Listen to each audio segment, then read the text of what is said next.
Hello, and thank you for joining us for our Coaches Corner panel discussion about Black History Month. My name is Alix Cucinotta. I am the Assistant Director of Athletic Communications here at Arcadia, and I have the pleasure of moderating today's discussion.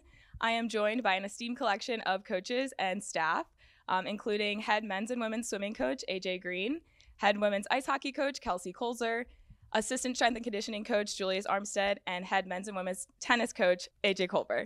Arcadia Athletics is a close-knit community that is guided by its core values of integrity, growth, respect, excellence, and well-being. We have made concerted efforts over the last few years to advance all facets of diversity, equity, and inclusion.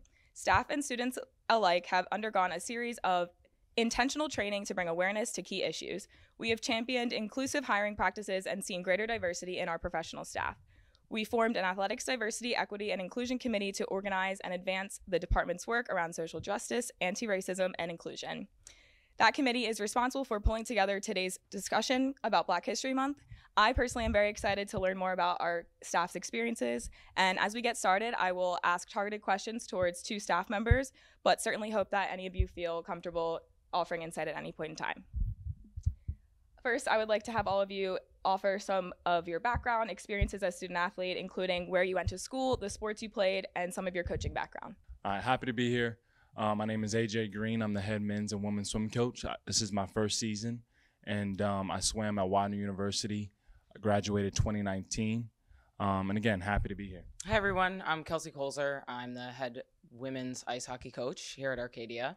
I've been here since 2019. This is my second season coaching collegiate ice hockey. I actually grew up in the kind of greater Philadelphia area and played ice hockey, started playing when I was 4, and played at Princeton University, graduated in 2017. My name is Julius Armstead. I'm the assistant strength coach here. It's my third year. I attended Rowan University and got my coaching start at Salisbury University. AJ Culver. It's my first year here. I graduated from Norfolk State University.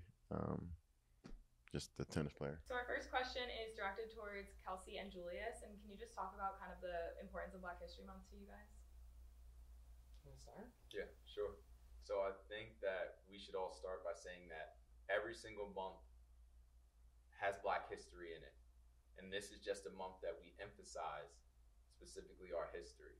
I think a lot of times that we just think, oh, it's just February, but it's every single month, right? And it's a time that, you know, we speak about figures in our community that it's not always Malcolm, it's not always MLK, it's, you know, the figures to the left and right of me that need to be highlighted and praised, where sometimes we don't always give them those praises. So I think it's important to highlight them specifically in this month.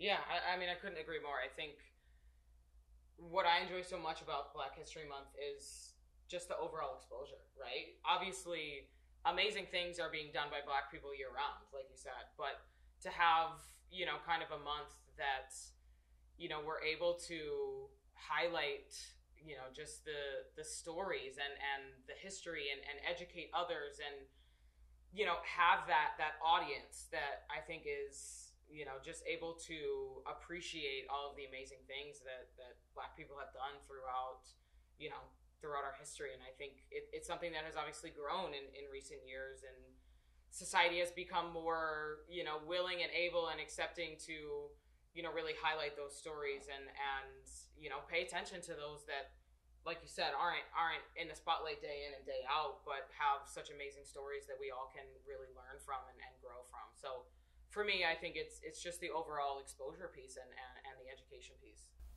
Yeah, I think that's huge. I feel like we learned so much during this month, but it is important to emphasize your point, Julius. Our next question is for AJ Green and AJ Culver. Just has there been any progress in your sport in regards to race representation at the national or international level? Yes, there's been progress. Slow, but not as fast as we would want. Not enough people at the table, as I would say. Yeah, you're only going to get a few to reach the cream of the crop that get the exposure, but my sport is not the luxury of just having people play outside. You have to have money, you have to have lessons, you have to travel, you have to compete on every level in order to be considered, you know, a good or a great. So it it takes a dollar amount, generally 15 to 25, just to say I'm nationally ranked in tennis. So coming from the background of African Americans or people of low income, you're not going to get that all the time. So I understand why, but yet there's a few that have made it to the level. Going off what Culver said, I agree. There's just not enough people sitting at the table yet. I still go out into the community. I still have friends that tell me I don't know how to swim, right? So I never really enjoy hearing that, because I feel like swimming is something that everyone should know how to do, at least know how to survive in the water. So, I mean, with that being said, no, I don't think that we're making the progress that we need to. I've been in the sport of swimming for over 15 years, and I can still count the amount of blackhead swim coaches that I've seen on one hand.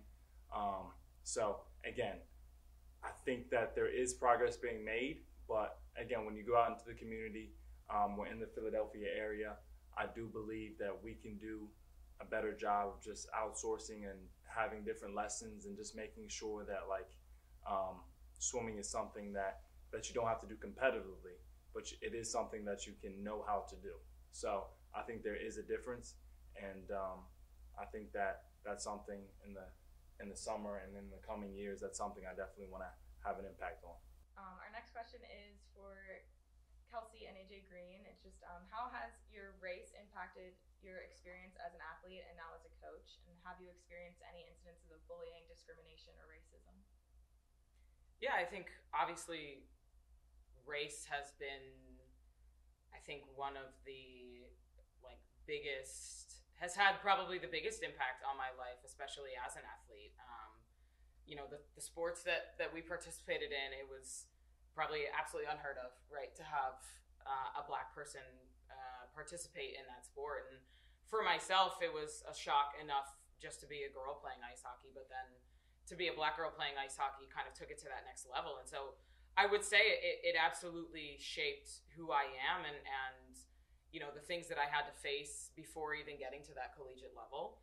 I certainly over the years have, I've kind of taken the brunt of my fair share of racial slurs on the ice, and it's the kind of thing that you have to kind of sit back and know that usually it's people trying to get you off your own game, and I think that kind of over the years has given me that sense of empowerment in myself to know that ultimately I have control over who I let hurt me, and and I've been fortunate that since reaching the collegiate level as a player, especially, I haven't faced much adversity, when it comes to racial slurs or just, feeling welcome as a whole.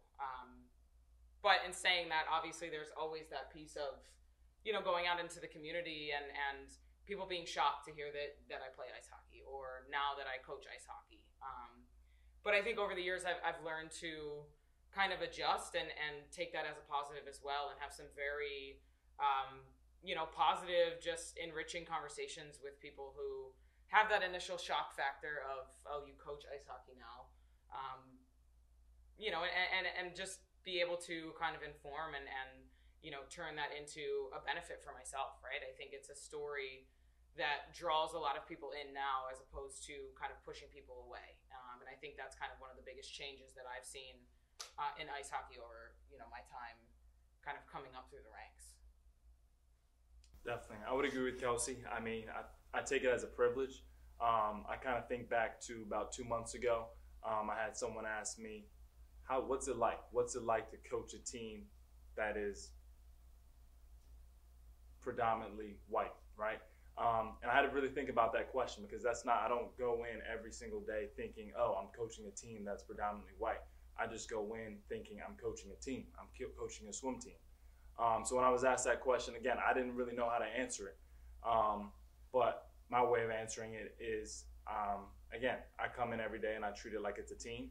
And I also treat it as it's a privilege. And I also thank the team for accepting me for who I am. And again, a lot of them never have had a black coach. So I don't want to just look at it as my perspective, but I think it's key to look at it from both perspectives. A lot of people on that team, I'm their first black head swim coach. So I think it is a privilege. I think it is really cool. And again, I think that we can have a big impact, right? Because like Kelsey said, I've definitely had my fair share of racial slurs and things said at me when I was growing up. What can I do in this role to prevent that for somebody else?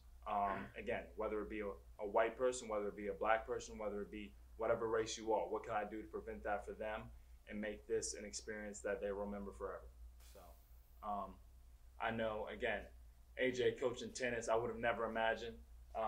Kelsey coaching ice hockey, I would have never imagined. So again, when people are so surprised when I say that, I think we all have different biases, but I don't think anyone doesn't. So when I say I swim and people are surprised, when people can't believe it, I don't think that's a big thing, because again, if AJ just came up to me on a random day and say, hey, I'm a tennis player, or Kelsey came up to me on a random day and said like, oh, I played ice hockey at the highest level, I would be surprised too. So I don't try to ever hold that against people, and I like to just play off of it and again use it as a chance to kind of educate and just talk about our experiences. Yeah, I think you've mentioned this before, but it seems like what you guys are getting at is like using it as an opportunity to stand out, and I think that's really important. Like, it's not like being different or being the minority isn't a bad thing. It's an opportunity to like draw people in and create a story.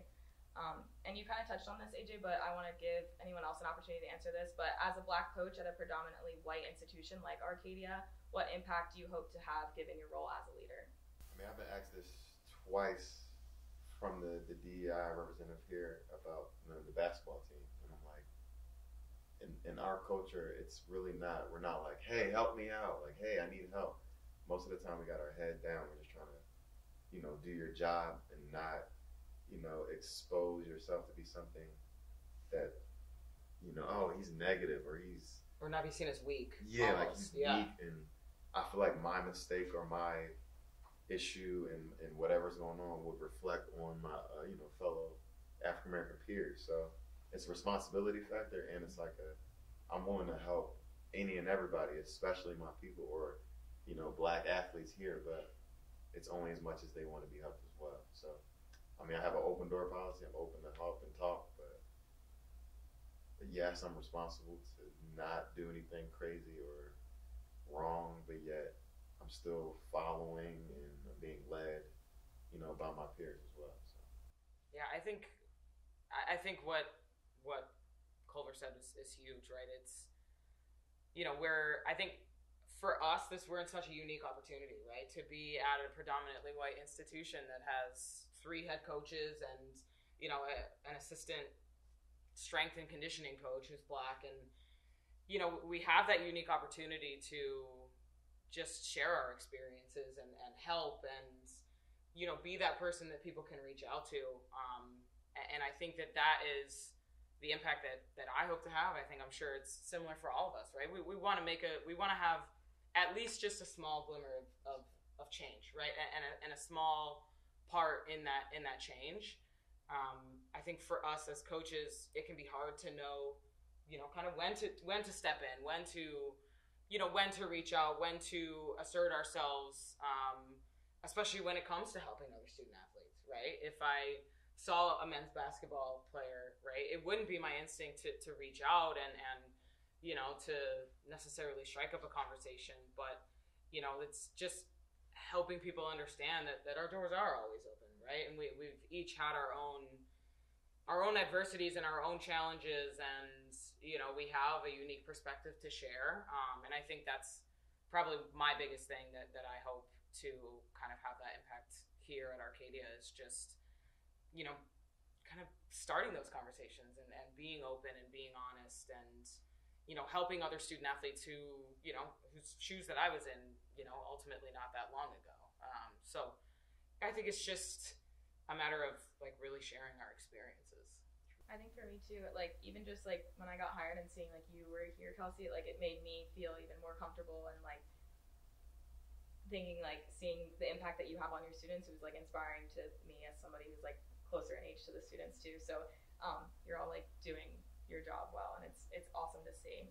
Our next question is targeted towards Julius and AJ Culver. What advice do you have for Black student athletes to be successful at Arcadia? What I want to start with, you were gifted on the court or whatever sport that you play, but you're also gifted outside of the court, in the classroom, in your community.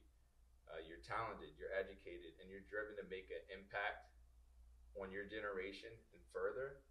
I think the biggest thing is, and I had this conversation the other day, that LeBron James is a great basketball player, but he's a black man first.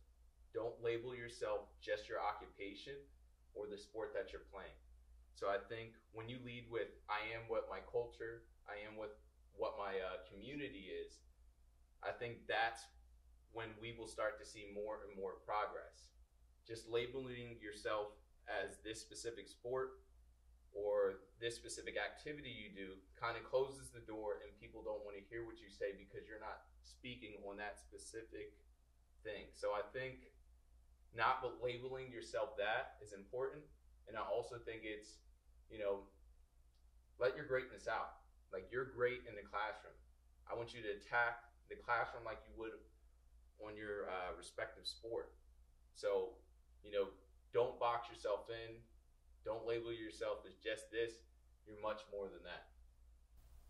I agree 1,000,000%. I don't know if you guys feel it, but I feel like in the last 2 or 3 years, since the Black Lives Matter, the George Floyd type stuff, we've been put on a pedestal of respect, and now you're getting the jobs that you never got, and people are now like opening the door for just, have you ever been treated with? So it's like now you're getting these conversations out of the people, and I feel like personally that it's like we're almost getting a fair shake at things. It may sound crazy, but like I'm not social media at all. So like when things happen online, I don't know anything. I got rich clients, I'm doing a lesson, they're like, "Did you hear about the riots?" I'm like, "Dude, I don't know what you're talking about." So like that's one conversation, and then the next conversation, my next client was, "Have you ever experienced racism?" I'm like, what? Somebody's asking me that? In my head, I'm like, duh. But some people are like, not oblivious, but they just kind of don't know, I guess, the whole, of the world. And yes, we are a black, I'm a God-fearing, I love my mother, my family first, I love kids, like that's first before anything else. But for sure, I think we should walk with the pride of, our culture and what we can do, not just our occupation, because that's a big deal. You got me thinking about my grandmother. She never cared about anything athletic. She only cared about you being a good person, respect, and like you walk away, your name is everything. So I'm like, okay. So with all that being said, before she died, she always said, like, be good, be good. I'm like, okay. So yeah, to me, be good means, be a good person, help others, don't disrespect, walk with integrity, and when you leave a room, yeah, be prideful knowing that I walked in this room and I'm walking out this room with my chin up. So that's just how I totally agree with Julius. Like it's a big deal for sure. Yeah, like you're not just coaching athletes, you're coaching human beings to go out into the world once they graduate and be good humans. So it's important that we have those perspectives and to input them onto our athletes and the interactions that we have with them. I think as well, if I can just hop in here, something that AJ, I believe you said earlier, and it's just, I think at times, as a part of, Black culture and Black community and Black family, it's sometimes, you don't ever want to be seen as weak, right? And that, I think, as we've learned over the years, there's something to be said for that, right? And I think, there's times where, you are able to figure things out yourself and kind of take that upon yourself. But like for me, something that I've definitely learned of late is just to not be afraid to like reach a hand out, right? And ask for help and utilize your resources and, know that people don't see you as weak, right? I know a lot of times, as a Black person, you feel as though like one wrong move is going to be the end, right? But, it's, I think that's something like Culver, like you said, you feel like finally getting kind of like a fair shake, right? You're getting a little bit of grace, and people want to hear those stories and want to know. So just being willing to kind of reach out for help and share your stories and express your frustrations. And obviously doing it in the right ways and reaching out to the right people. But, that would be a piece of advice that I have for I think Black student athletes as a whole, not just here at Arcadia, but especially here at Arcadia, right? Being a predominantly white institution, you have to be willing to take advantage of your resources, and not be afraid to, be seen as weak or be criticized for, asking for help ultimately. I think it's hard. I think it's hard sometimes because, again, like Kelsey said, to not be seen as weak, to not ask for help.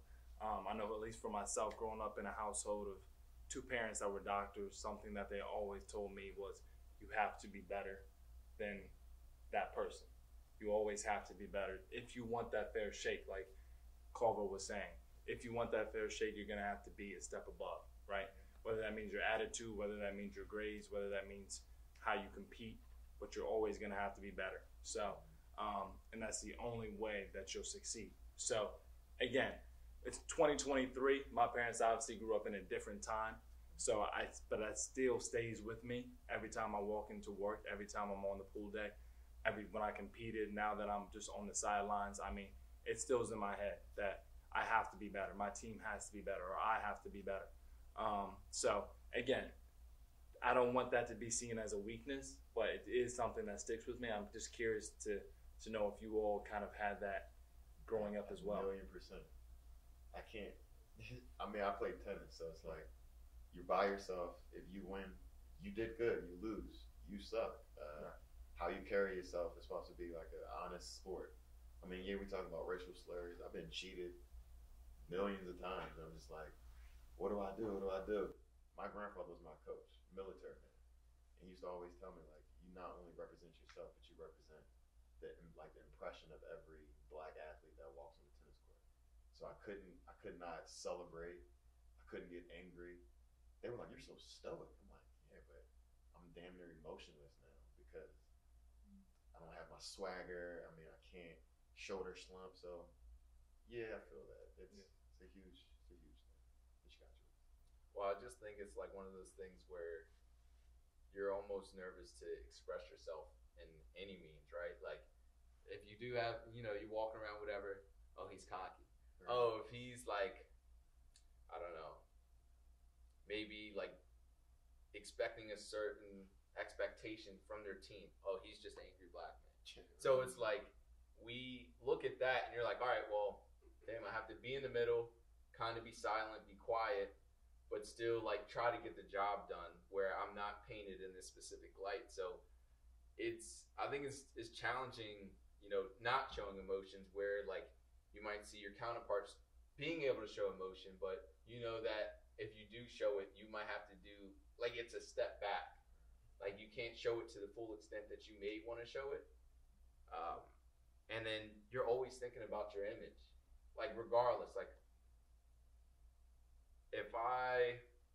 all right, like, let's talk, like, we wear do-rags. I'm not coming in here with no do-rag on. Right. Like, so, like, you see that, or, like, maybe a bonnet, whatever it may be. It's like, all right, like, I'm nervous. I'll get judged as being this specifically when I'm really not. Like, this is, like, if you knew, right, trying to take care of the hair, trying to get the wave spinning. Right. So I think,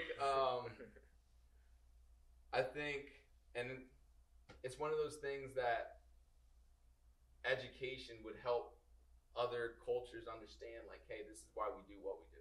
Right. And then once they understand that, or, hey, like, if we did express ourselves in a certain manner, then they would like, oh, okay, like, that's the same thing as us doing this specifically.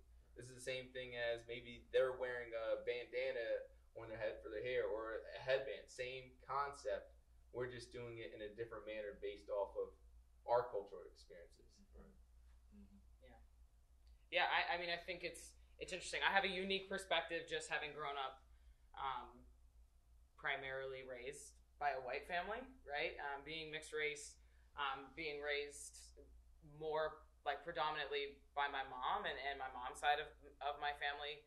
I certainly, in like being close to my dad and having conversations with him, there kind of always was that expectation. I think specifically for me, and obviously my dad grew more comfortable with ice hockey as the years went on, but he was certainly shocked when I first started within the sport. But for me, I always definitely felt that like you have to be better kind of attitude in the classroom. He expected a lot academically, and was always there to like help in those situations, and I know in talking with him over the years just about like you said, like just different Black cultures and things like that of how do I answer when my white teammate asked me why I didn't wash my hair, why I didn't shampoo my hair that day, right? Like those are big things that I think a lot of our teammates, it's something that I think people are being educated more now. And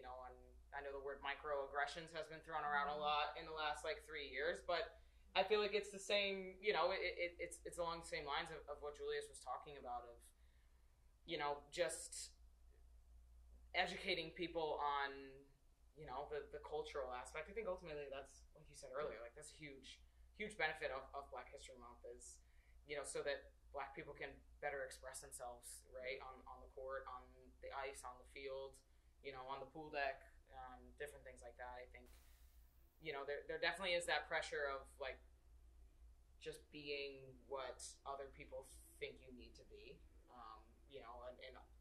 and like it can be exhausting, right? At every step of the day, right? Whether you're walking into work, whether you're in the classroom, if you're at the library, whatever that case might be, if you're on the court, and things like that. I think you kind of can help combat that though, just with your overall attitude and how you compose yourself in those other areas, right? I know for myself, I wear my emotions on the sleeve on the ice for sure. I always have as a player. And, one of the biggest differences in my college career, I think, was just sitting down with my coaches and helping them better understand my personality and why I am I show so many emotions on my face and in my body language. It's not because I'm angry with XYZ person. Usually it's because I'm angry with myself, right? Or I have this standard of what I'm giving and what I expect my teammates to give. And I think that's a fair thing to do, right? Like we're humans, right? We have emotions. We all show it in a different way. But I think like reaching out, for me, that was the biggest thing, was reaching out to my coaches and helping them better understand, if I do this, this is what it really means, right? I'm not trying to disrespect. I'm not trying to, I'm not trying to disrespect my coaches. I'm not trying to disrespect my teammates. But like I'm holding myself to a specific standard, and I'm frustrated when that doesn't happen, right? So if I react negatively in this sense, you better know why, so that you're not just making assumptions as to what I'm doing. Right, learn how I feel. Yeah. Gotcha. Yeah, that's a great point, Kelsey. And our next question is kind of follow up to that, but just what is something people who aren't Black should know about the Black athlete experience? And this is for AJ Green and Kelsey, but anyone feel free. I think it just goes back to what we've been talking about all along. I mean, what does Black mean? I know when I was in high school swimming, early stages of college, something that was said to me in different settings was, "Oh, AJ's the whitest Black person I know." I don't know if y'all got him. I don't know if y'all got him with that. People would literally be like, "Oh, I just like think you're white. Like I just see you as white." And like I just find that there's so many problems with that, because it's like, well, for one, I'm not white, I'm Black, and then now you're associating Black with bad, and you're associating white with good. Yeah. So it's like there's so many different problems with that, and like thankfully I that has not happened in a long time, because I want to be in my own skin. Like, why can't I be Black and swim? Why can't I be Black and get good grades? Why can't I be Black and have and be a leader? So again, I think having that, just getting back to the question, I do think that like the impact that we can have is showing that, again, we can make an impact. We can be a leader. Black is good, right? Black and white is good. Any race is good. You can be a good person. I think it all comes back to the character that you have inside of you and the reputation that you want to build for yourself. So I think I get a chance every time I'm on that pool deck, every time I'm talking or in a meeting, I have the opportunity to show like this is who I am, and that the perception that you might have of some race or some people should not be the perception you have of me. So that's why I try to demonstrate it. Yeah, I mean, I couldn't agree more. I can't tell you how many times I've also been told that I'm the whitest black person anyone's ever met, and it is frustrating, absolutely, right? Because they expect you to talk a certain way, right? And they're always surprised when I say that, I went to Princeton, right? As if a black person isn't smart enough to go to a school like that, right? Like, it has always kind of blown my mind. And that, I think, is, to me, that's almost worse than being called a racial slur, in my opinion, right? I mean, I can't speak for everyone here, but, like, for me, that, a racial slur, I think, for me, a lot of times, I'm like, yeah, whatever, like, you're just trying to throw that out to hurt me, right? But a lot of people, when they say, like, you're the whitest black person I've ever met, right, that I think is cut so much deeper for me than, like, any slur ever will, because, you have that expectation that of what black means versus what white means, right? And I think it's so much more toxic than any racial slur, but that's just me personally. But, I mean, I think... It gets me mad just thinking about it. I know. I am frustrated. But I mean, I think, Alex, getting back to your question of, like what white allies, white teammates can do to support is, like, understand these things, right?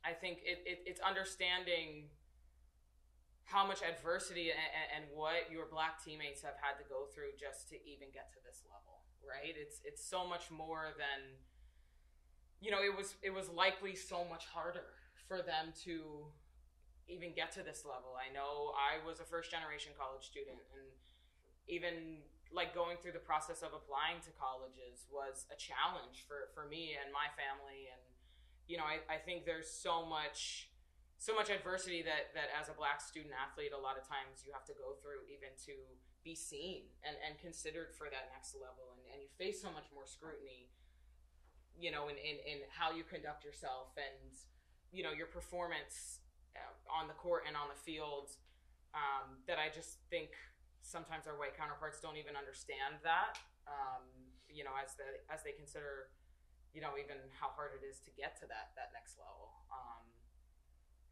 So I think that's a big thing for me. And then secondly, I think it's just, like, being very aware and very mindful of, some of those things that you might not even think twice about saying. Things like, you might think that that's a compliment to say you're the whitest black person I've ever met, but, I think all of us have shown that, like, that is, like, that cuts so much deeper that not only kind of offends us, but it offends our fathers and our mothers and our grandparents and everyone who has been a great black person that has gotten us to this level, right? And it's, understanding how, even sometimes the smallest comments, those words can have a real impact and can really hurt your teammates. Just lead with education. And I think that we try so much to kind of catch people up outside of our culture, specifically what's currently happening at the moment.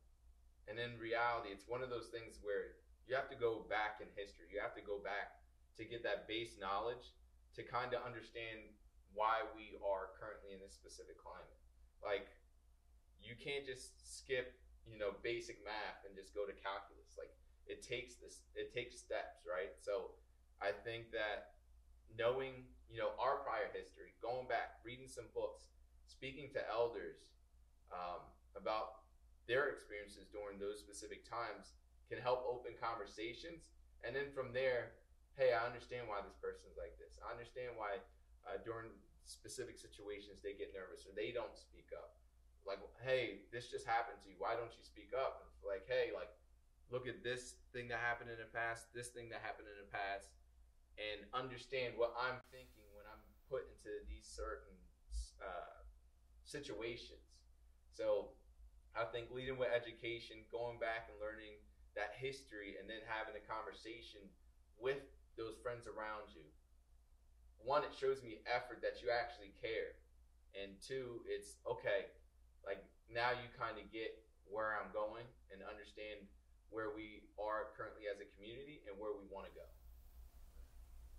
think that right there, we said where we are as a community and where we want to go. I mean, even though we'll call it a slow road or progressing. Yeah, I mean, we get instances all the time. So, yeah, how we handle it, it's definitely how we handle it. Our next question is targeted towards AJ, Culver, and Kelsey. But how have you seen Arcadia demonstrate its commitment to justice, equity, diversity, and inclusion, and combating anti-Black racism? I'll speak on the first. Like similar to your point, when like I first stepped on this campus, even though I went to Shellingham High School, the thought of Arcadia is like, oh, it's a predominantly white school. People only with money go there. No one Black even attends or works there. So just by me sitting in my office, I'm gonna go before that. The first day I stepped on campus when I was like in here with Kelsey, I'm like, I felt comfortable. Like, all right, bet. Like there's another person of color here who I can ask a different question and not be perceived as a white Black. You know, like let me just ask the question. Like I asked her, I was like, how do they treat you? You get supported? Like that was my like, do you feel supported? And just like feeling comfortable to talk to her. And then the other step is like when I'm in my office, I don't know if it happened to you guys, but I get like it was Black females come in my office and like, it's about time. I'm like what about time what? Oh, we don't have any. I'm like, wow. No, AJ said they're like, oh, well, you just out here too. I'm like, okay, so you feel like, oh, you wanted to say this, but you didn't have someone to talk to about it. But now I'm like, not a counselor, but I'm like, oh, I understand where you come from just as much as when I was in that position too. Like, why don't I have all these Black teammates? Why don't you know? So just, yeah, you get curious to ask the question, you feel more comfortable. And I'm in a situation where I feel blessed that people can come up and ask me something like that. I have a follow-up question too. Like, do you guys ever feel like imposter syndrome or like, oh, like you just got hired because like of your race?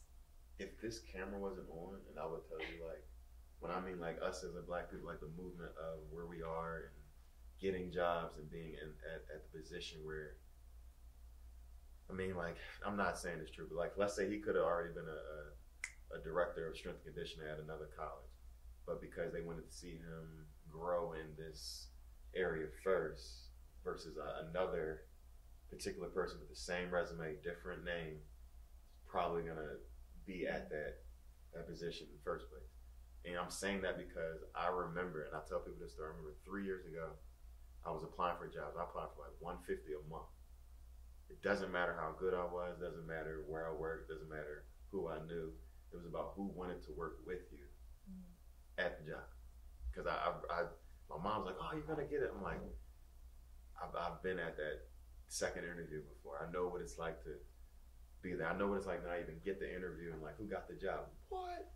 Like, this person sucks. But you get used to like, all right, I gotta take accountability. I gotta figure out what I need to do to be in that position, not, oh, they're racist. Like, I'm not gonna use that as an excuse. I'm gonna use it like, all right, cool, I didn't get it because I didn't have X, Y, and Z. I gotta do this and this and this. So yeah, I just feel like I gotta do above and beyond, and that's my job. I agree with that. One thing I tell the swimmers before every single meet is, if y'all are looking for an excuse today, you can certainly find one. So again, I kind of approach the interview process here and like that. Like, I'm not gonna make an excuse for myself ever, because it would be easy to do that. But I feel like, again, like AJ, I've worked hard to get where I'm at, and I was hoping that Arcadia and the administration would see me as a good fit. I'm happy that they did, and now that I'm here, there's nothing to be imposter about. It's just, I'm here to get the job done. So yeah, I mean, I think for me, I felt that way just being such a young coach, right? I feel like that was more, I mean, you certainly feel like, you know, a little bit of that, like, okay, I am the figurehead, right? Like, being a Black female ice hockey coach that's, you know, I think I was 24 when I started here. So I feel like it was more, though, like that lack of experience for me, right? But, you know, I think then when I am in those positions, for me, it's going back and thinking about like all the hard things that I've had to do, that I've had to get through, that I've had to persevere over, and beat myself individually, right, without giving myself excuses, to try to like push you past that, right? And I think that's what I think is honestly like something that Arcadia has done so well is, like you said, AJ, is like that support piece, right? I certainly felt that imposter syndrome early on, but once I got here and got in the job and saw how supportive my coworkers were and the administration and the even like at the executive level or at the cabinet level, right? I think I feel that support at that high level, especially here at Arcadia. Just having a diverse president who is so supportive of especially his athletics here, which is awesome. I think that support piece really helped kind of silence those like imposter feelings early on for me. But I think I certainly have been a part of a number of initiatives here at Arcadia and surrounding DEI and things like that. And, I think it shows how much Arcadia has done, and I'm sure you guys can share all of those resources. There's honestly more than I think any of us probably even realize, and more than we could list off here in this moment. But just having so many resources, not just within athletics, not just having coaches that you can go and talk to at any time, but having different clubs and groups and committees and, organizations that are working to even change the curriculum in the classroom, which I think is huge, to better put an emphasis on diversity, equity, and inclusion, and better practices surrounding how we're teaching and like the words that we're using to teach and just different little things like that. I think go to kind of speak to Arcadia's efforts in regards to diversity, equity, and inclusion. I think too, like for me, I also had like kind of imposter syndrome in the beginning, but then thinking like, even if that was why I got hired anywhere, like just like how cool is it that I get to be a Black woman that represents like athletics or whatever, like my culture in this experience. So like even if, which I don't think that was, but like if that is how people are thinking, like how cool is it that you get to be in this position? Yeah, it's almost like joke's on them. Yeah, right? exactly. If that is the reason, I'm going to take advantage. Exactly. So yeah. But I'm gonna say something for all of us. But I'm pretty sure my grandfather would say it like this too. You're here for a reason. Your talent speaks volume, and never deny or doubt yourself. From like, can I or will I? Just do it. That's all he ever like. Just do it. I'm like, you're right, Pop. So. Yeah, I mean, I look at all of us individually, like even when I'm in the weight room just chilling, I'm looking around like, this brother should be here. Like, man, he's actually good. Or like, man, I watched her games. I'm like, I'm not just because I had to. I'm like, let me just check it out.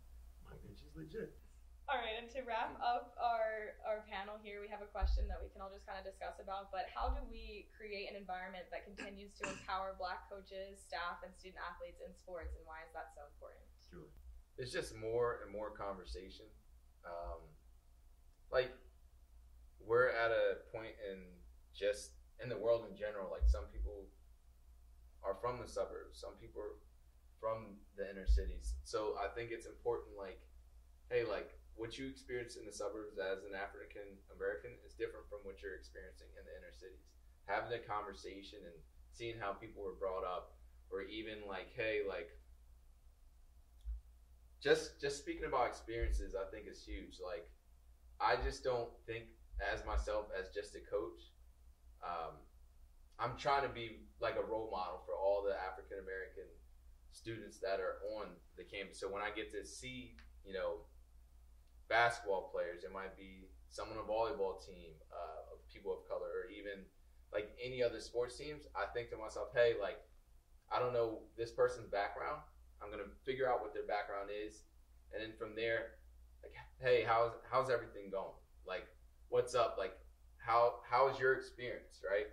I want to make sure, like I said earlier, is like, I want you to think past being just an athlete. I want you to be more valuable to society than just being an athlete. So, like, even if I sound annoying, like, and if the basketball guys are watching, they'll know, like, I definitely pick on some of them, like, hey, like, you gotta be better, we gotta do this. So like, I just want to be a role model for the person that I felt like I needed when I grew up. Like, you have your parents, absolutely. But at 20, 22 years old, or 18 to 22, you are not listening to your parents. No. So like, if you have someone that's closer to your parents' age, but not that close, and they're closer to their age, me being that person that I can speak to, hey, this is how it is. Like, I'm two or 3 years removed from graduate school. Like, this is how this is in the real world. I'm telling you, like, some student loans, you're going to start paying bills and everything. Like, hey, like, you understand, like, this is, the school stuff is easy. Then you have to start making decisions outside of it. So I think preparing them specifically for that, as well as helping them in that current moment and having those conversations, is huge. Regardless if I'm annoying or not, but the conversations need to be had. Yeah, he's mentoring. I like that. That's for sure. Yeah, I mean, the conversations, again, and I think, like, if we're thinking the Arcadia community as a whole, just to keep it an open and welcoming and environment space is, you know, to have those conversations, not just with our Black student athletes, but as well, I think, to have those conversations with our white colleagues and, you know, our Hispanic teammates and, you know, whoever it might be, right? So that they better understand, and so that, like, to Julius's point, so that, you know, now I feel more comfortable going to you and knowing that you did your homework to better understand where I might be coming from and what challenges I might have faced, and you know, what support I need to kind of overcome those fears or those, you know, those questions, those doubts, those challenges. So I think conversation as a whole, right, is such a big thing, to Julius's point. Definitely. I would say relationships goes hand in hand with conversations, but building those relationships with not only your coworkers, with your teams, with anybody, faculty, staff. I think just building relationships is really important. I know one thing I start off every single meeting with my team with is how you living. It's a video I show them at the beginning of the year. It just goes to show, like, how are you living, right? That's not a question that you get asked often, but it goes deeper than just how are you.